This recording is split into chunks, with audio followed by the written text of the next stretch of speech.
Pero sinabi rin niya na ipagkakanulo ang anak ng tao.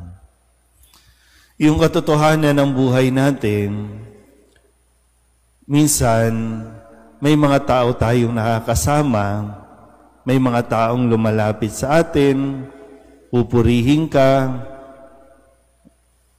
papalakpakan ka, pero sila din mismo ang sisira sa iyo. Sila din mismo ang magkakanulo sa iyo. So, isang masakit na katotohanan po yun, no?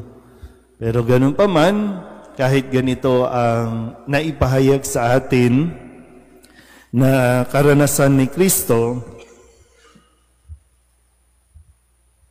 ay hindi ito naging hadlang o dahilan para panghinaan ng loob si Kristo.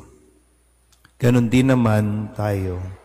Sa ating paglilingkod, o pwedeng makatanggap tayo ng papuri, makatanggap tayo ng palakpak, pero makakatanggap din tayo ng paninira. Makakatanggap din tayo ng mga salitang hindi ka nais-nais mula sa mga taong dumidikit o malapit sa atin. Kung mangyari yan, mas nahisin natin at hangarin natin makapagpasalamat sa Diyos sa karanasang ipinagkaloob sa atin.